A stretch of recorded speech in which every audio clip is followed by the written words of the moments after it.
ವಿಧಾನಸಭಾ ಚುನಾವಣೆಯ ಕಾವು ರಂಗೇರ್ತಾ ಇದೆ. ಕಾಂಗ್ರೆಸ್ ಇಲ್ಲಿ ಆಟಕ್ಕುಂಟು ಲೆಕ್ಕಕ್ಕಿಲ್ಲ ಅನ್ನೋ ಪರಿಸ್ಥಿತಿ ಕಾಣಿಸ್ತಾ ಇದೆ. ಸೊ ಬಿಜೆಪಿ ಹಾಗೆ ಟಿಎಂಸಿ ನಡುವೆ ನೇರ ಫೈಟಿಂಗ್ ಇದೆ. ಇಲ್ಲಿ ಅಧಿಕಾರದಲ್ಲಿ ಇದ್ದಂತ ಪಕ್ಷ ಉಳಿಯುತ್ತಾ ಅಥವಾ ಅಲ್ಲಿ ಜನ ಏನಾದ್ರೂ ಚೇಂಜ್ ಬಯಸ್ತಾರಾ ಅನ್ನೋದು $1 ಮಿಲಿಯನ್ ಪ್ರಶ್ನೆ. ಈ ನಿಟ್ಟಿನಲ್ಲಿ ಸಿ ವೋಟರ್ ಸಮೀಕ್ಷೆ ಏನ್ ಹೇಳಿದೆ ಗೊತ್ತಾ? ಸಮೀಕ್ಷೆಯ ಚಿತ್ರಣ ಯಾವ ರೀತಿಯಾಗಿದೆ ಅಂತ ಅಂದ್ರೆ, ಈ 2026ರ ಪಶ್ಚಿಮ ಬಂಗಾಳ ವಿಧಾನಸಭಾ ಚುನಾವಣೆಗೆ ಮುಂಚಿತವಾಗಿ ಸಾರ್ವಜನಿಕ ಅಭಿಪ್ರಾಯ ಹೇಗಿದೆ ಅನ್ನೋದನ್ನ ರಿವೀಲ್ ಮಾಡಿದೆ.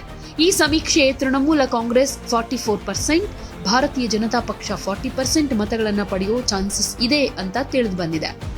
ಇನ್ನು CNN ನ್ಯೂಸ್ 18 ನಡೆಸಿರೋ ವೋಟ್ ವೈಬ್ ಅಭಿಪ್ರಾಯ ಸಮೀಕ್ಷೆ ಪ್ರಕಾರ ತೃಣಮೂಲ ಕಾಂಗ್ರೆಸ್ 4ನೇ ಸಲ ಅಧಿಕಾರಕ್ಕೆ ಮರಳೋ ಹಾದಿಯಲ್ಲಿದೆ. 294 ಸದಸ್ಯ ಬಲದ ವಿಧಾನಸಭೆಯಲ್ಲಿ ಮಮತಾ ಬ್ಯಾನರ್ಜಿ ನೇತೃತ್ವದ ತೃಣಮೂಲ ಪಕ್ಷ 184ರಿಂದ 194 ಸ್ಥಾನಗಳನ್ನು ಗೆಲ್ಲೋ ನಿರೀಕ್ಷೆ ಇದೆ. ಬಿಜೆಪಿ 98ರಿಂದ 108 ಸ್ಥಾನಗಳನ್ನು ಗೆಲ್ಲೋ ನಿರೀಕ್ಷೆ ಇದೆ.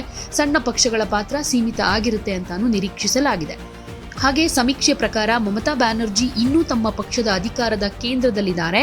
ಸುಮಾರು 48.5% ಜನ ರಿಯಾಕ್ಟ್ ಮಾಡಿದವರು ತಮ್ಮ ನೆಚ್ಚಿನ ಮುಖ್ಯಮಂತ್ರಿಯನ್ನಾಗಿ ಆಯ್ಕೆ ಮಾಡ್ತಾ ಇದ್ದಾರೆ. ಅಂದ್ರೆ ಮಮತಾ ಬ್ಯಾನರ್ಜಿ ಅವರೇ ಬೇಕು ಅಂತ.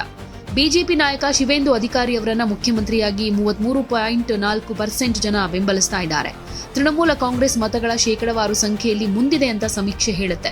41.9% ಆಡಳಿತ ಪಕ್ಷವನ್ನ ಬೆಂಬಲಿಸಿದ್ರೆ 34.9% ಬಿಜೆಪಿಯನ್ನ ಸಪೋರ್ಟ್ ಮಾಡುತ್ತೆ.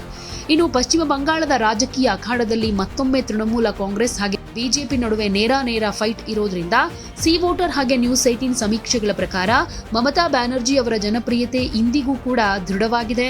ಟಿಎಂಸಿ 4ನೇ ಸಲ ಅಧಿಕಾರಕ್ಕೇರೋ ದೃಢ ಮುನ್ಸೂಚನೆ ಕೊಟ್ಟಿದೆ. ಸುಮಾರು 184ರಿಂದ 194 ಸ್ಥಾನಗಳನ್ನು ಗೆಲ್ಲೋ ನಿರೀಕ್ಷೆಯೊಂದಿಗೆ ದೀದಿ ರಾಜ್ಯದ ಪ್ರಬಲ ನಾಯಕಿಯಾಗಿ ಹೊರಹೊಮ್ಮಿದ್ದಾರೆ.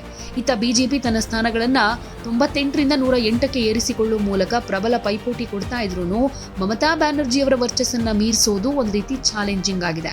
ಸೊ ಫೈನಲಿ ಬಂಗಾಳದ ಮತದಾರರು ಅಭಿವೃದ್ಧಿ ಅಥವಾ ಬದಲಾವಣೆ ಯಾವುದಕ್ಕೆ ಮನ್ನಣೆ ಕೊಡ್ತಾರೆ ಅನ್ನೋದು ಮೇ 4ಕ್ಕೆ ಗೊತ್ತಾಗುತ್ತೆ.